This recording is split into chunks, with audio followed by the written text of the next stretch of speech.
Nós queremos saudar a todos com a paz do Senhor Jesus, recebê-los com muita alegria na noite desse dia em que nós guardamos o dia do Senhor, em que nós celebramos a sua ressurreição. Gostaria de convidá-los a abrir a palavra de Deus em Romanos capítulo 16 e ouvir a leitura do verso 17 ao verso 24. Estamos nos caminhando para o final da série na Carta aos Romanos. Saudamos aqueles irmãos que nos acompanham pela internet, que não podem congregar conosco nessa noite, e irmãos de outras denominações que também costumam nos acompanhar pela internet. Nossa saudação a todos vocês. Ouçamos, queridos, a leitura, Romanos 16, 17 a 24. Rogo-vos, irmãos, que noteis bem aqueles que provocam divisões e escândalos, em desacordo com a doutrina que aprendestes. Afastai-vos deles, porque estes tais não servem a Cristo nosso Senhor, e sim a seu próprio ventre, e com suaves palavras e lisonjas enganam o coração dos incautos. Pois a vossa obediência é conhecida por todos. Por isso me alegro a vosso respeito, e quero que sejais sábios para o bem, e simples para o mal, e o Deus da paz em breve esmagará debaixo dos vossos pés a Satanás. A graça de nosso Senhor Jesus seja convosco. Saúda-vos Timóteo, meu cooperador, e Lúcio, Jason, Sosípatro, meus parentes. Eu, Tércio, que escrevi esta epístola, vos saúdo no Senhor. Saúda-vos Gaio, meu hospedeiro, e de toda a igreja. Saúda-vos Erasto, tesoureiro da cidade, e o irmão Quarto. A graça de nosso Senhor Jesus Cristo seja com todos vós. Amém. Nosso Deus, nós pedimos a iluminação do Teu Espírito Santo nesse momento, que graciosamente Ele nos conduza ao entendimento da Tua Palavra e que aplique o significado das sagradas letras ao nosso coração. Que cada pessoa aqui seja tocada nessa noite pela exposição das Escrituras e que o Senhor nos dê direção prática para o dia a dia. A semana já começou hoje, amanhã nós temos as nossas atividades e nós queremos viver na prática aquilo que o Senhor nos ensinar. Fala, pois, ao nosso coração, em nome de Jesus. Amém. Meus irmãos, na mensagem anterior, na nossa sequência na Carta aos Romanos, nós vimos como o apóstolo Paulo, já se encaminhando para o final da carta, ele pede que os cristãos de Roma saúdem diversos amigos, conhecidos e obreiros, amigos que Paulo tinha feito durante as suas 3 viagens missionárias ao redor do mar Mediterrâneo. Está aí do verso 3 até o verso 16. É uma lista impressionante de 27 pessoas, onde você encontra desde pessoas de importância, como Febe, citada no verso 1, como também pessoas que são não nomeadas, como a mãe de Rufo, que é uma mãe para mim. Então, quantidade de pessoas enorme que havia na igreja de Roma, que eram conhecidas do apóstolo Paulo e que faziam parte do seu círculo de amizade. Nós tiramos várias lições preciosas dessas saudações.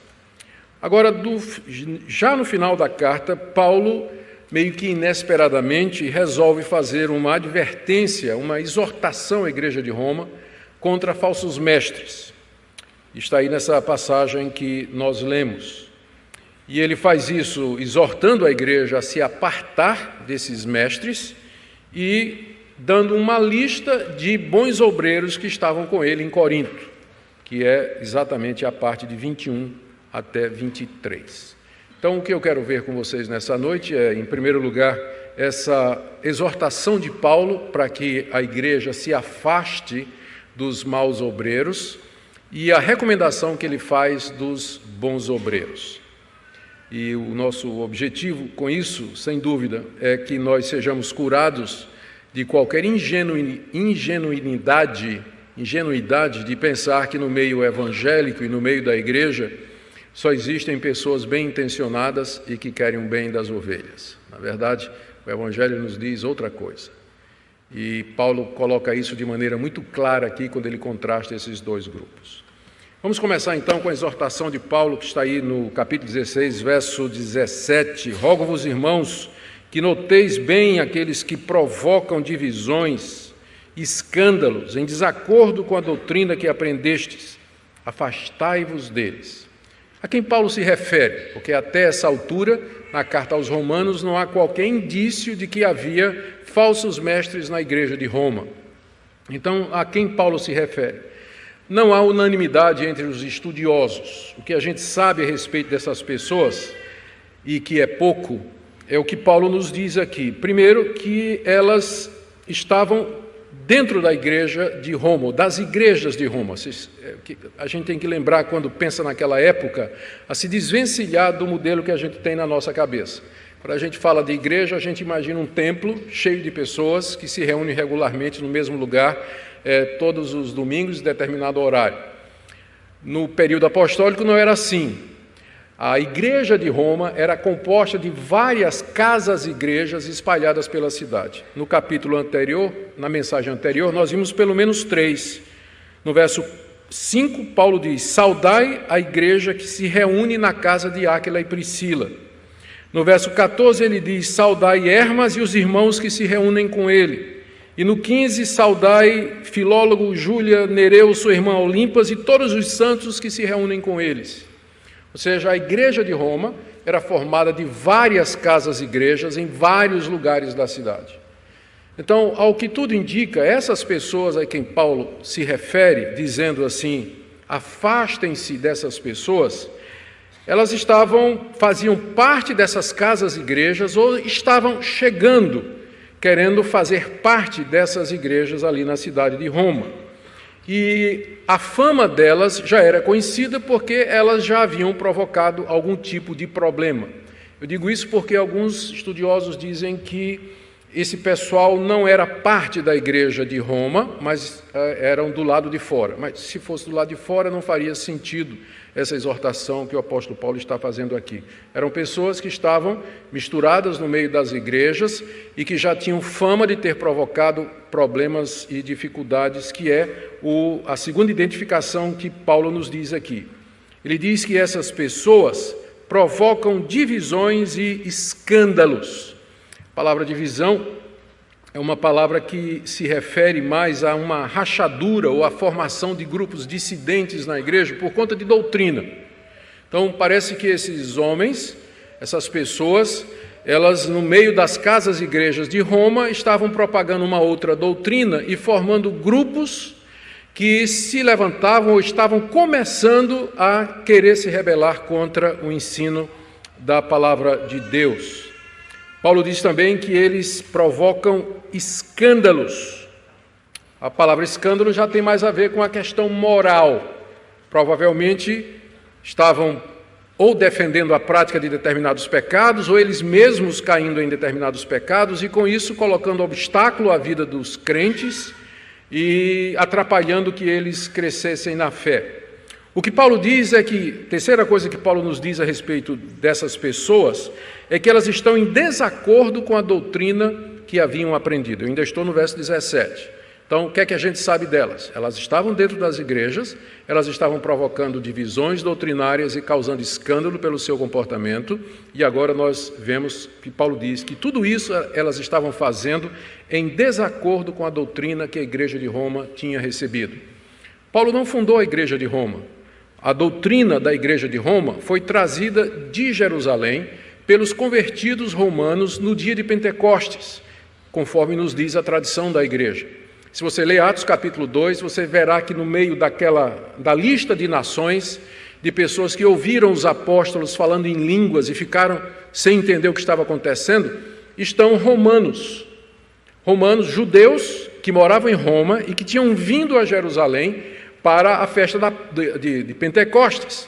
E lá eles se converteram com a pregação de Pedro e voltaram para Roma, trazendo a doutrina dos apóstolos, e lá fundaram a igreja de Roma. Então, é a essa doutrina que Paulo se refere aqui. Ele está dizendo, essas pessoas que estão provocando divisões e escândalos, elas estão fazendo isso em desacordo com aquilo que vocês aprenderam, com aquilo que vocês receberam como sendo a verdadeira doutrina, a palavra de Deus trazida de Jerusalém, ensinada pelos apóstolos e que é o firme fundamento da igreja. Além disso, Paulo pode estar também se referindo ao que ele acabou de escrever aqui. Ele acabou de escrever 15 capítulos de doutrina. Então, e que essa doutrina estava de acordo com a doutrina dos apóstolos. Não há dissonância, não há separação, divisão, desacordo entre Paulo, Pedro, João e os demais apóstolos. O que eles ensinavam era exatamente o mesmo evangelho, com aplicações distintas quando era para os judeus ou quando era para os gentios, mas era o mesmo evangelho. Então, o que Paulo está dizendo é que essas pessoas, elas estavam em desacordo não somente com aquilo que a igreja de Roma havia recebido no início, através dos missionários que vieram lá de Jerusalém, mas também em desacordo com o que o próprio Paulo tinha acabado de escrever em toda a carta, falando sobre a justiça de Deus mediante a fé em Cristo Jesus. Então, essas são as informações que a gente tem. O que é que a gente pode inferir? Que quadro a gente pode compor a respeito da identidade dessas pessoas? Ao que tudo indica, eles eram líderes, eles eram obreiros ou pregadores, mestres, para poder ter o potencial de promover esse tipo de coisa. Lembrando que na história da igreja, sempre divisões e escândalos foram promovidos, na grande maioria das vezes, pelos líderes e não pelo povo. E não pelo povo. As grandes divisões, os grandes escândalos, os grandes problemas, as grandes heresias não nascem do povo, mas geralmente de líderes. Então, nós podemos inferir que essas pessoas tinham algum grau de liderança ou estavam querendo assumir alguma posição de liderança dentro da igreja de Roma, daí a preocupação do apóstolo Paulo. Mas o que será que eles estavam ensinando? E eu quero sugerir aqui, eu digo sugerir porque não há unanimidade a respeito disso, nem os estudiosos não conseguem concordar, mas eu penso que essa opção que eu vou dar aqui, das que eu vi, me parece a melhor. Essas pessoas estavam ensinando a necessidade da guarda das obras da lei para a salvação. Em outras palavras, que os crentes em Roma, eles tinham que se circuncidar, guardar aquela dieta sobre a qual nós falamos no capítulo 14 e 15, a questão de comida e bebida, era a dieta restrita dos judeus, conforme está prescrita lá no Antigo Testamento, em Levítico particularmente, e eles tinham que guardar os dias do calendário sagrado dos judeus, os sábados e as 3 festas no mínimo, incluindo aí luas novas. Então, por que eu creio que esse era o ensino que está em desacordo com a doutrina?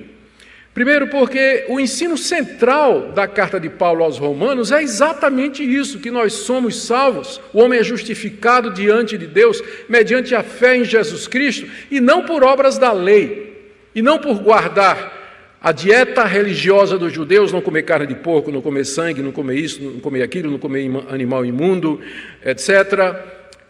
Guardar o calendário sagrado e a circuncisão. A salvação não é por isso. Esse é o tema central da carta aos Romanos. Paulo combate aqui exatamente as obras da lei. Segunda coisa, nós já vimos que a carta aos Romanos é uma carta missionária, onde o apóstolo Paulo apresenta os seus projetos de pregar o evangelho na Espanha, a igreja de Roma, porque deseja receber dela o apoio para fazer isso. Só que, quando Paulo se apresenta e apresenta o evangelho que ele prega, já que ele não era conhecido da igreja de Roma, ele faz isso tratando de questões como o papel da lei, o valor da circuncisão, a situação da nação de Israel depois da vinda de Cristo, a posição do judeu diante de Deus. Por que Paulo apresenta o evangelho a partir da perspectiva dos judeus?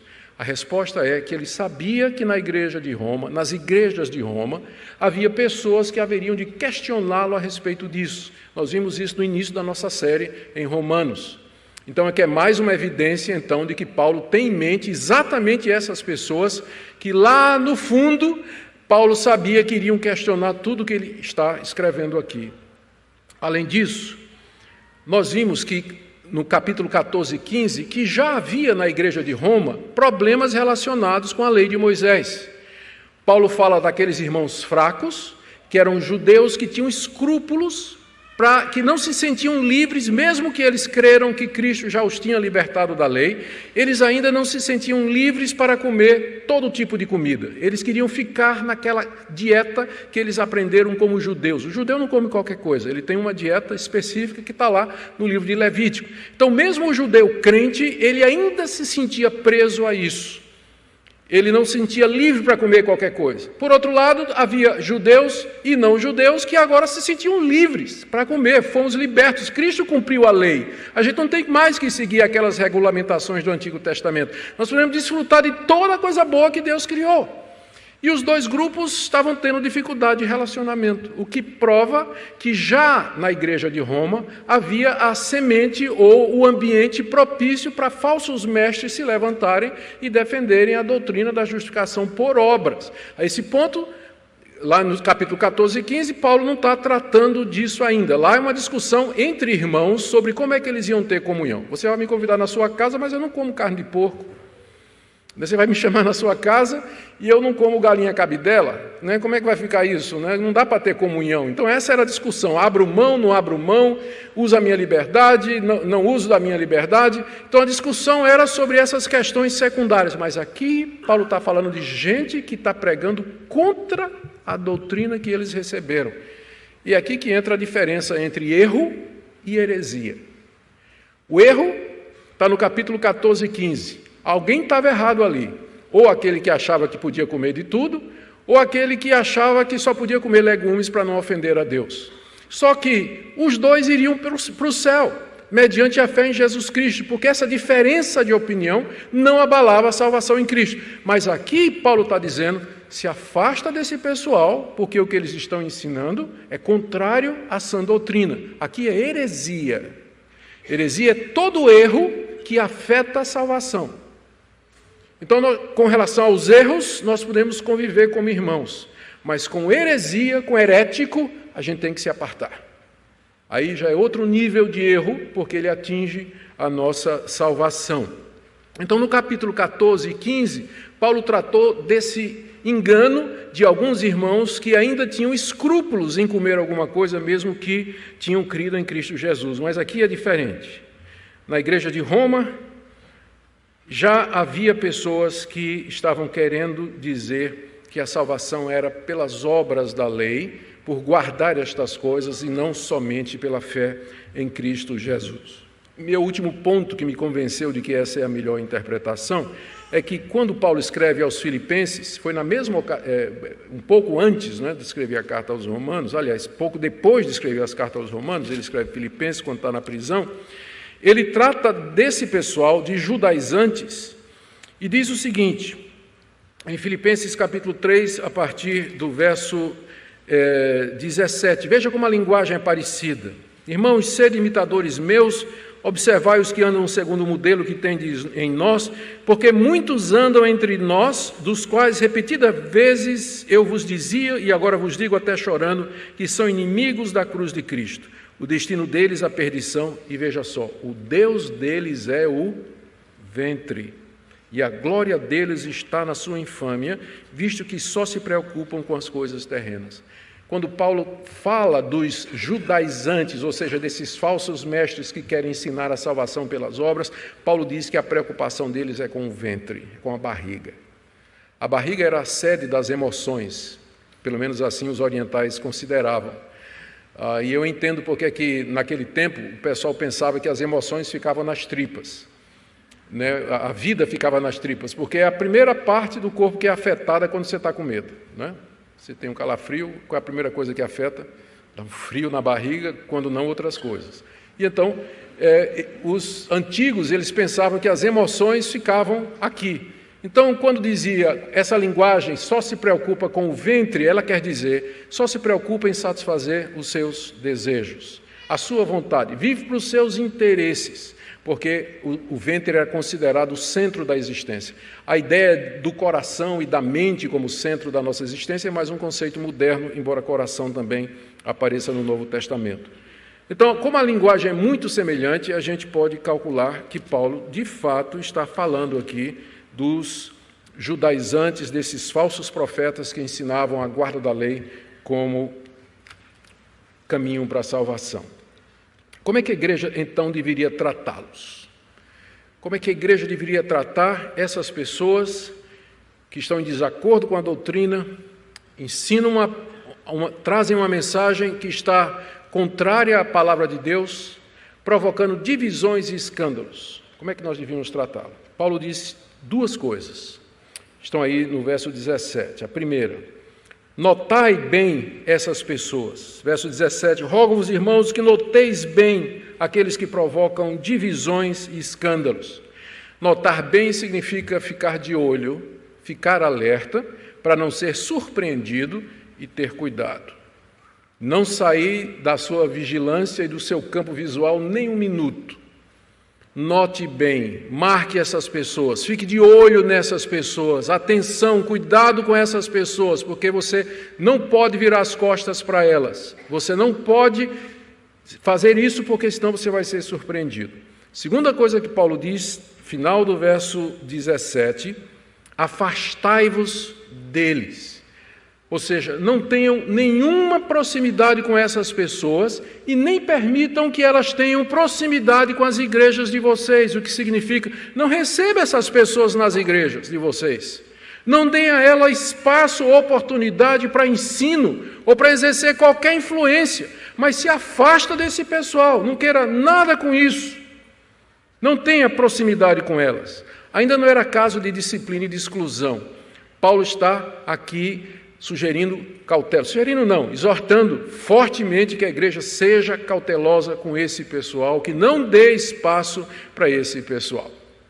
Agora, isso aqui é muito importante a gente fazer algumas observações. A primeira delas é que volto ao assunto anterior, quando os irmãos estavam discutindo se podia comer porco ou não, era uma discussão entre irmãos, Paulo recomenda o quê? Abra mão, conviva. Você vive para agradar o próximo. Convivam entre si, não quebrem a comunhão da igreja. Mas quando se trata de um ensino contrário à palavra de Deus, Paulo diz, se afastem desse pessoal, não receba esse pessoal, não dê lugar na igreja, na sua vida, na sua mente para a doutrina dessas pessoas. O problema é que a diferença entre essas duas coisas às vezes é muito tênue. Até onde, ou quem é que vai dizer o que é erro e o que é heresia? Até que ponto eu posso dizer essa pessoa está ensinando alguma coisa que está contrária à palavra de Deus? Paulo dá quatro razões em seguida, pelas quais a igreja de Roma, as igrejas de Roma não deveriam ou deveriam se afastar dessas pessoas e não recebê-las. A primeira, e aí já vai dando subsídios para que nós entendamos ou respondamos à pergunta que eu levantei há pouco. A primeira é que eles não servem a Cristo, mas ao próprio ventre, diz Paulo no verso 18. Final do verso 17, afastai-vos deles, 18, porque estes tais não servem a Jesus Cristo, nosso Senhor, e sim ao seu próprio ventre. Ou seja, eles se apresentavam dizendo que eram servos de Jesus Cristo, que foram chamados por Deus, que foram enviados por Deus para pregar a palavra e para ensinar a verdade. Entretanto, a motivação deles era outra, e Paulo encontrou esse pessoal praticamente em todas as províncias do Império Romano, onde ele plantou igrejas nas principais cidades. Ele encontrou gente desse tipo em Corinto, na Galácia, em Filipos. Em todo lugar que Paulo passava, encontrava gente que aparecia como sendo servo de Jesus Cristo, mas cujo interesse, ele diz aqui, era servir o próprio ventre, ou seja, o desejo mais básico da natureza humana, e, em outras palavras, dinheiro. É outra maneira de dizer, a motivação que esse pessoal tem, na verdade, é isso aqui. E essa é a motivação de todo falso profeta, é dinheiro. Dinheiro que vem pelo poder. De que maneira aquelas pessoas alcançariam esse objetivo? À medida que eles minavam o ensino recebido pelos apóstolos nas igrejas, eles se apresentavam trazendo a verdadeira doutrina de Cristo, como tal ganhavam a liderança das igrejas e a partir daí eles tinham um controle pleno sobre estas congregações, inclusive sobre todas as ofertas e dízimos que eram levantados naquela altura. Paulo diz, eles não servem a Cristo, embora possa parecer assim, mas servem ao seu próprio ventre, estão buscando os seus próprios interesses. E, meus irmãos, isso é tão verdade hoje como foi verdade nos dias do apóstolo Paulo. Há pessoas que se apresentam como servos de Jesus Cristo, mas o interesse deles é o ventre. Eles querem satisfazer os seus desejos, seus planos, seus propósitos, as suas ambições. Segunda razão que Paulo dá para que a igreja se afaste desse pessoal e não dê nenhum espaço para eles, é que eles enganam o coração dos incautos com palavras suaves e com lisonjas. Final do verso 18. Com suaves palavras e lisonjas, enganam o coração dos incautos. Ou seja, eles eram maus, ímpios e tinham intenção de enganar. Há um padrão no Novo Testamento que é bom observar aqui. Quando se trata de membros das igrejas que foram iludidos ou estão sendo iludidos por um falso profeta ou por um falso ensino, geralmente a abordagem é pastoral. Os apóstolos escreviam uma carta ou faziam uma visita, pastoreavam, ajudavam aquelas pessoas. Havia todo um tratamento de misericórdia tentando resgatar aquelas ovelhas. Mas quando se trata dos líderes, daqueles que promovem esse ensinamento, aí o tratamento já é diferente. O tratamento é duro, o tratamento é inflexível, é de entregar ao diabo, entregar a Satanás, é de resistir, de não dar espaço, é de condenação clara, como Paulo está fazendo aqui. Por quê? Porque a intenção, porque às vezes a gente pensa assim, a gente vê um falso profeta de uma grande denominação, enganando o povo com uma falsa teologia, e algumas pessoas ingenuamente chegam para mim e dizem assim, pastor Augusto, não será que ele é sincero? Não vejo isso. Pode ser que tenha gente na igreja dele que seja sincera e que está sendo enganada pelo falso profeta. Mas que ele seja sincero, eu acho que não. Não é assim que o Novo Testamento trata pessoas que promovem falsas doutrinas. Sempre o ponto é esse, eles fazem isso porque estão movidos por uma intenção errada que geralmente é dinheiro ou lucro, ou popularidade, ou fama, ou poder, ou qualquer outra coisa. Então não há compaixão nem há misericórdia nenhuma para aquele apóstata herético que nega a palavra de Deus e ensina essa verdade às pessoas. O tratamento do Novo Testamento é muito sério, exatamente porque entende que o alvo é enganar as pessoas, como Paulo diz aqui, com palavras suaves e lisonjas, enganam o coração dos incautos. Os incautos, eles vão ser enganados. Os incautos vão ser enganados por falsos profetas, porque eles usam, Paulo diz aqui, suaves palavras e lisonjas. Essas duas expressões, elas têm a mesma raiz na língua grega, que é a palavra para promessa. E poderia ser entendido como eles enganam as pessoas fazendo com palavras, promessas e dizendo ao povo aquilo que o povo quer ouvir. É isso que significa suaves palavras e lisonjas. Agradar o coração do povo, dizer ao povo o que eles querem ouvir. Em vez de dizer a verdade, jogar para a plateia. Não é? Em vez de jogar mesmo, jogar para a plateia. O que é que o povo quer? O que é que o povo quer ouvir? É assim que eles enganam o coração dos incautos. E geralmente esse pessoal é extremamente capaz em fazer esse tipo de coisa. Um incauto é a pessoa que é simplória, teologicamente falando. É aquela pessoa que diz que teologia não importa, que teologia é uma coisa difícil, complicada, vamos amar os irmãos, fazer missões e fazer o bem. Esse é o evangelho, esse é o simplório, esse é o incauto, porque ele não vê o valor da doutrina. E exatamente porque ele não vê o valor da doutrina, ele não estuda, e, consequentemente, ele não tem discernimento, e quando vier alguém com suaves palavras e lisonjas, ele vai engolir a isca, o anzol, a linha, a chumbada e a vara toda. Vá embora. Porque ele é incauto. Ele acha que não.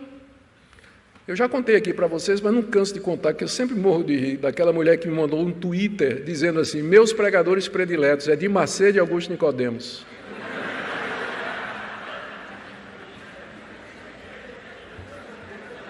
Eu fiquei tão lisonjeado. É Edir Macedo. Não tem discernimento nenhum. Discernimento nenhum. Vou dar 2 exemplos na história da igreja do que são essas pessoas. Aqui você tem Ário, o herético do século III e IV, de Alexandria, no Egito, que negava a divindade de Cristo e a Trindade. Aqui tem uma citação que o descreve como sendo um homem brilhante, enérgico, carismático, que cantava canções de marinheiros nos bares do cais da cidade de Alexandria e que nas quartas-feiras ensinava de maneira impressionante histórias da Bíblia aos fiéis. Era um homem imensamente popular, Ário, um dos maiores hereges que já apareceu na história da igreja. Na época da Reforma, Sociniano, outro herege, olha a descrição de Sociniano, ele era um cavalheiro, sua moral irrepreensível.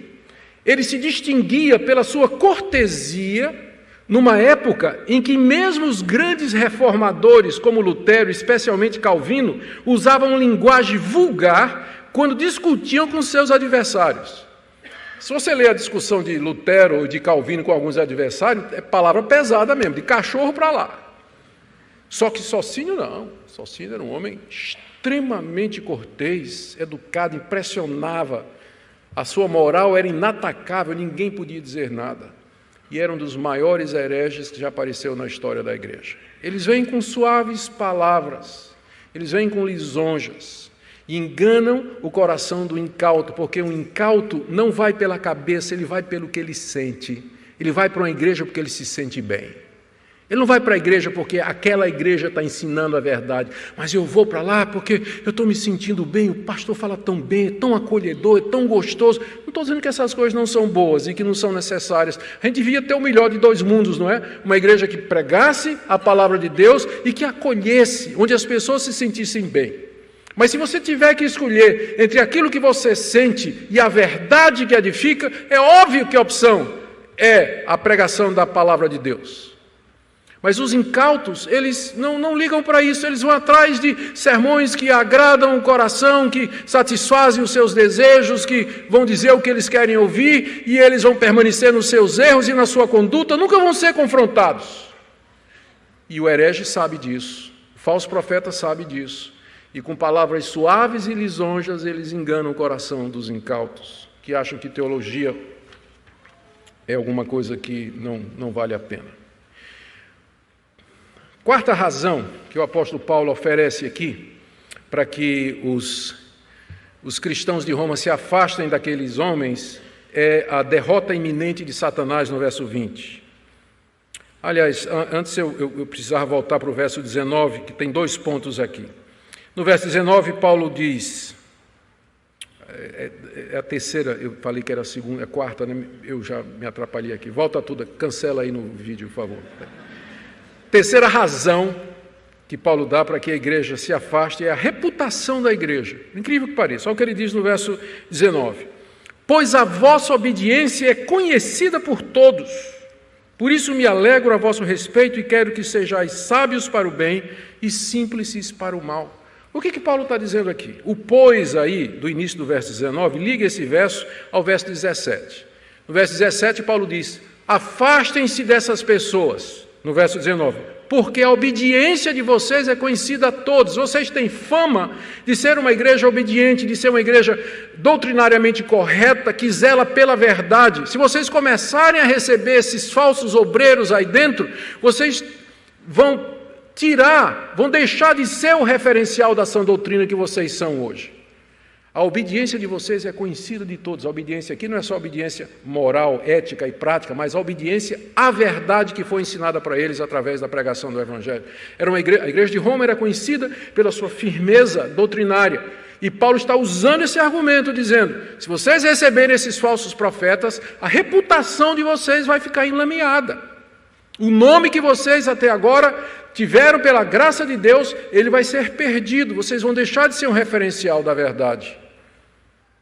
Eu me alegro que vocês são assim, diz Paulo no verso 19. Por isso me alegro a vosso respeito. Ele diz, eu quero que vocês sejam sábios para o bem e simples para o mal. Em outras palavras, que vocês tenham sabedoria para discernir entre o certo e o errado, entre a verdade e o erro.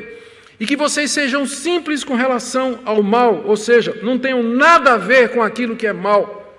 Porque vocês têm uma reputação de ser uma igreja obediente à palavra de Deus. Esse é o terceiro argumento. A quarta razão que Paulo dá para que eles se afastem dos falsos mestres é a derrota iminente de Satanás. É o verso 20. E o Deus da paz em breve esmagará debaixo dos vossos pés a Satanás. O leitor atento da carta aos Romanos vai descobrir que é a primeira vez que Paulo menciona o diabo em toda a carta.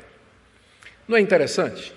São 15 capítulos sobre justificação pela fé, salvação pela graça, escatologia, viver no Espírito, mortificação do pecado, liberdade para servir a Deus, e Paulo não mencionou o diabo nenhuma vez. Tem alguma coisa errada no discurso de muitos pastores por aí, não é? Que não conseguem escrever uma página sem falar do diabo. Paulo escreveu 15 capítulos da mais profunda teologia sem mencionar o diabo uma vez, menciona aqui. Só isso em si já nos ensina alguma coisa. Que o nosso foco não é o diabo. Nosso foco é o Evangelho. Essa é a tarefa da igreja, pregar o Evangelho, exaltar Jesus Cristo, ensinar a verdade.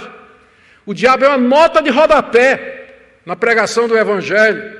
Nunca deveria ser o alvo, o objetivo e o centro de ministérios. Tem pastores que se especializaram tanto em demônio, expulsão de demônio e guerra espiritual, que se Deus tirasse o diabo do mundo, eles iam perder o emprego. Não sabe fazer mais nada.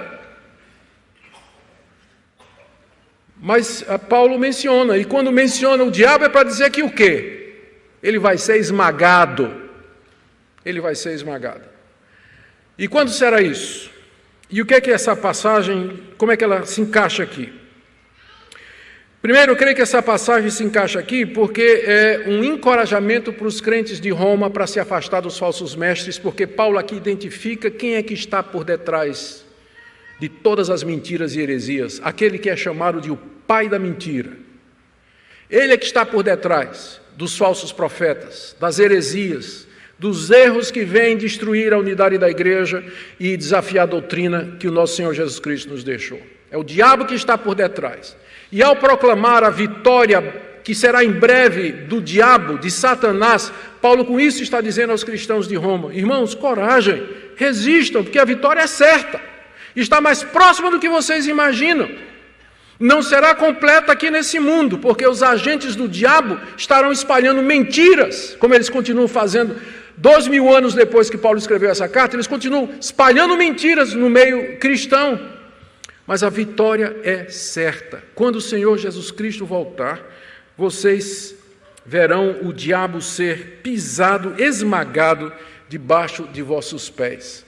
Aqui tem duas referências que nós devemos lembrar. A primeira delas, não há dúvida, Paulo está se lembrando aqui da promessa que foi feita à mulher, lá em Gênesis 3,15, quando ele disse para a serpente, na verdade foi em Gênesis 3,15, ele fala que tu lhe ferirás o calcanhar, ele te esmagará a cabeça e tu lhe ferirás o calcanhar. É uma referência à vitória do Senhor Jesus Cristo e ao filho da mulher que haveria de esmagar a cabeça da serpente. Paulo, sem dúvida, tem em mente isso, só que aqui há um componente. Ele está dizendo que os crentes vão participar disso. Não está dizendo isso? Deus da paz em breve esmagará debaixo dos vossos pés a Satanás. E aqui vem a segunda referência, que é 1 Coríntios, capítulo 6, quando o apóstolo Paulo diz, indignado à igreja de Corinto, que estava um irmão processando o outro no tribunal, Paulo diz à igreja de Corinto, será que vocês não têm condição de julgar entre vocês? Vocês não sabem que nós vamos julgar os anjos? Não sabem que nós vamos julgar o próprio Satanás? Então aqui o quadro está completo. No dia da vinda do Senhor Jesus Cristo, quando ele se assentar no trono da sua glória, Satanás será trazido diante dele. Muita gente pensa que o diabo já está no inferno, ainda não. Quem diz isso é Hollywood, que sempre quando fala do diabo, vermelhão, com um pá de chifre, um tridente lá no inferno, assando os ímpios, né? Atormentando os ímpios. Isso é conversa de Hollywood. O diabo não foi para o inferno ainda. Ele irá quando o Senhor Jesus voltar, e ele será então condenado, e nós, o povo de Deus, estaremos com o Senhor Jesus Cristo quando ele pronunciar a sentença e lançar no inferno Satanás, os seus anjos e os seus agentes mentirosos, os falsos profetas e os ímpios, que irão todos para o inferno. E nós participaremos nesse dia. É isso que significa: Deus em breve vai esmagar Satanás debaixo dos pés de vocês. A vitória é certa, vocês vão participar disso, o pai da mentira será destruído. Portanto, coragem, resistam ao erro. Sejam sábios com relação à verdade e à sã doutrina, para não se deixar enganar por estas pessoas. Paulo termina no final do verso 20, invocando a bênção de Deus sobre os irmãos. A graça de nosso Senhor Jesus Cristo seja convosco. Paulo acaba essa carta 3 vezes. Ele, na verdade, ele não consegue acabar, né? A primeira, tem alguns manuscritos antigos que terminam a carta no capítulo 15, olha, está aí, ó. Veja, capítulo 15, verso 33. O Deus da paz seja com todos, amém. Terminou o culto? Não. Vem o capítulo 16. Né? Ele se lembra de saudar várias pessoas e terminou as saudações, verso 16, terminou todas as saudações, aí vem o verso 20, a graça do nosso Senhor Jesus Cristo seja convosco. Terminou o culto? Não. Porque aparece no verso 24 de novo, ó, a graça do nosso Senhor Jesus Cristo seja com todos. Amém? Amém. Terminou? Não. Final do verso 27, ao Deus único e sábio seja dada glória por meio de Jesus Cristo pelos séculos dos séculos. Amém. Alguns acham que Paulo não estava conseguindo terminar a carta aos Romanos, né? Afinal, são 15 capítulos impressionantes, eletrizantes, que tocam nas doutrinas principais do Evangelho. Ele escreve a bênção e lembra de alguma coisa, escreve a bênção de novo, aí lembra de outra coisa, e finalmente ele vai chegar no final.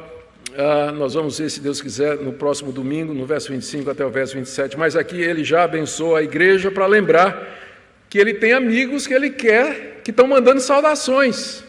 Está aí do verso 21 até o verso 23, e é a segunda parte bem curta do que eu queria trazer para vocês nessa noite, porque tem uma relação com tudo que ele acabou de dizer. Ele acabou de dizer que nós temos que nos afastar dos falsos obreiros, dos maus obreiros, e agora ele apresenta os bons obreiros que estão com ele. Porque, graças a Deus, se por um lado nós temos mensageiros do diabo, que vêm ensinar doutrina em desacordo com a palavra de Deus, por outro, Deus levanta homens fiéis que servem ao Evangelho e levam avante essa palavra. Aqui do verso 21 até o verso 23, nós temos a relação de alguns irmãos que estavam com o apóstolo Paulo quando ele escreveu essa carta na cidade de Corinto. Você tem que lembrar disso. Paulo estava em Corinto quando ele escreveu a carta aos Romanos, e junto com ele estavam, agora nós sabemos, um grupo de irmãos que ele menciona aqui e que estavam mandando saudações. O primeiro é Timóteo, verso 21. Saúda-vos Timóteo, meu cooperador, bastante conhecido, dispensa apresentação, é aquele a quem Paulo escreve 2 das suas cartas pastorais, seu filho na fé, companheiro de Paulo de várias jornadas. Segundo, ele menciona alguns parentes dele que estavam em Corinto, Lúcio, Jason e Sosípatro, meus parentes. A palavra parentes, ela pode significar compatriota, tipo assim, irmãos de sangue, judeus. Mas é muito mais usado no sentido de parente, alguém próximo, um primo, um irmão ou alguém da família mais remota. Havia 3 deles com Paulo lá em Corinto, que mostra que a família de Paulo entendeu o chamado de Paulo, o ministério de Paulo, e estava com ele, apoiando o ministério dele. Aí no verso 22, uma surpresa. Aparece um cidadão chamado Técio dizendo que quem escreveu a carta foi ele. Eu, Técio, que escrevi essa epístola, vos saúdo no Senhor. Quem era esse Técio? Técio foi o amanuense, foi o secretário que escreveu à mão a carta de Paulo aos romanos. Naquele tempo, era muito comum fazer ditado, e tinha 2 tipos. Tinha um ditado chamado curto em que o autor simplesmente pegava o esboço e as ideias principais e entregava para o secretário, e o secretário, então, o amanuense, preenchia o resto, o esqueleto, né, com carne, e depois submetia o autor, que dava ok, e a carta era enviada. E havia o ditado longo, em que o amanuense pegava palavra por palavra que estava sendo dita. E a maioria dos estudiosos crê que Romanos é tão importante que Paulo não teria feito um esboço e entregado para Técio completar. Técio, na verdade, copiou literalmente as palavras que Paulo disse, sem que ele, de alguma maneira, contribuísse com alguma coisa, a não ser com a sua profissão, que ele devia ser amanuense. E Paulo, quando chega aqui, diz: Técio, vem cá, vai, agora escreve a tua saudação. Aí, opa, assim mesmo? Sério? Na carta aos Romanos? Sim, mas eu sou um mero secretário. Não, vai, pode escrever. Eu, Técio, que escrevi essa carta, vos saúdo no Senhor. Entrou para a história o secretário lá da igreja de Corinto. Não é? Entrou para a história, porque é aquele que escreveu que Paulo mandou. Depois você tem no verso 23, Gaio, saúda-vos Gaio, meu hospedeiro e de toda a igreja. E aqui a gente aprende que quando Paulo escreveu essa carta, ele estava hospedado na casa desse irmão Gaio, que era um homem rico na cidade de Corinto, que havia se convertido e que abrigava a igreja de Corinto na casa dele. Na casa dele. Ou então, Paulo morava lá em Corinto, no mesmo lugar onde a igreja se reunia. Gaio, o hospedeiro, mandava saudações. Saúda-vos Erasto, tesoureiro da cidade. Tem uma inscrição muito antiga, descoberta nas ruínas da antiga Corinto, dizendo aqui: Erastus mandou pavimentar essa rua às suas próprias custas. Uma inscrição numa pedra antiga lá em Corinto, que o pessoal acha que é esse mesmo Erasto aqui, que ele era tesoureiro da cidade e, portanto, era o administrador da cidade, um homem rico de posses, que se converteu e que estava lá com Paulo em Corinto quando Paulo escreve. E, finalmente, o irmão Quarto, que ninguém sabe quem é, mas entrou para a história como o irmão Quarto, né? Estava lá com Paulo na hora que ele escreve. Por que essas saudações aqui são importantes e por que eu fiz questão de citá-las dentro dessa mensagem sobre falsos profetas? É porque o alvo de Paulo, sem dúvida, ao apresentar a saudação dessas pessoas, é dizer que ele não estava só, quando ele escreveu essa carta, fazendo os seus planos, que Paulo cria em trabalho de equipe. Paulo queria estreitar as relações entre a igreja de Roma e a igreja de Corinto. Primeiro ele cita conhecidos na igreja de Roma, mensagem anterior. Agora ele cita conhecidos que estavam com ele na igreja de Corinto, com isso aproximando as duas igrejas. E ele queria mostrar que mesmo que às vezes falsos profetas rondem a igreja, entretanto Deus tem levantado homens como estes aqui que ele citou, que de diferentes maneiras contribuem para o Evangelho. Todos eles contribuíram para o Evangelho e para que a carta de Roma fosse escrita. E eu termino então, irmãos, com algumas aplicações aqui para nós. Primeiro, o que é que a gente pode tirar disso aqui? Primeiro ponto, esse texto nos ensina que a doutrina do Evangelho já estava definida na época do apóstolo Paulo. Quando ele diz assim: se afaste dessas pessoas porque eles estão em desacordo com a doutrina que vocês aprenderam, significa que a doutrina já estava tão definida que era possível dizer: esse cara está em desacordo. Porque se no século I o Evangelho ainda não estivesse definido, era impossível dizer quem era falso profeta ou não. Era preciso que fosse claro o centro do Evangelho, para que Paulo pudesse dizer: isso aqui está em desacordo. Desacordo com o quê? Com esse referencial, com esse grupo de doutrinas que é o centro crucial do Evangelho. E esse ponto é muito importante, porque ele nos diz que já no primeiro século, quando os apóstolos estavam escrevendo o Novo Testamento, as doutrinas centrais do Evangelho já estavam perfeitamente definidas e delineadas. Ou seja, Deus já havia se revelado e dito tudo aquilo que Ele nos queria dizer nas Escrituras Sagradas. E isso é importante para nós, porque a Igreja Católica, ela crê em revelação contínua. A Igreja Católica acredita que Deus ainda está dando novas revelações, como creem os mórmons, como creem as testemunhas de Jeová, como crê o Maomé quando diz que recebeu a visita do anjo Gabriel trazendo uma nova revelação de Deus para a humanidade. Mas os cristãos, eles estão convencidos que Deus já encerrou a sua revelação, já no século I, Paulo dizendo, a verdadeira doutrina é essa aqui, quem se afastar disso, quem ensina o contrário, é contra a palavra de Deus, se afaste dessas pessoas. Segunda coisa que nós podemos aprender dessa passagem é a importância de nós conhecermos então essa doutrina para estarmos alerta com os que divergem dela, que querem enganar os membros da igreja. Eu entendo porque que alguns membros da igreja, membros de algumas igrejas, eles têm um slogan, doutrina divide. Eu compreendo. E eu peço desculpa em nome das igrejas históricas, porque durante muito tempo as igrejas históricas, elas focalizaram demais a questão doutrinária, e elas esqueceram que nós estamos pregando para a gente. Nós precisamos receber pessoas, amar pessoas, estender a mão, acolher pessoas. E muitos teólogos, excelentes teólogos, não tinham compaixão nenhuma. Tem alguns teólogos que parecem aqueles cachorros que são treinados para cheirar droga em aeroporto. Eles ficam cheirando para achar heresia em todo lugar. Mesmo quando não está de serviço, quando está em casa, ele fica cheirando do mesmo jeito. Que foi treinado para achar heresia, como os cachorros treinados para cheirar maconha ou cocaína nos aeroportos. E então isso provoca uma ideia errada de que doutrina, ela traz ódio, ela traz mágoa, ela traz sentimento de superioridade. Eu sei a doutrina, a história da igreja, a boa teologia, e você não sabe nada, sua igreja não ensina nada disso. Aí muita gente em reação diz, doutrina divide. Eu entendo vocês e eu peço perdão. Toda vez que alguém que se disse reformado foi arrogante em cima da doutrina, porque é uma contradição em termos isso aí. Você não pode ser reformado e arrogante, porque a primeira doutrina, o primeiro dos grandes pontos do calvinismo é depravação total, e começa com você. E começa com você.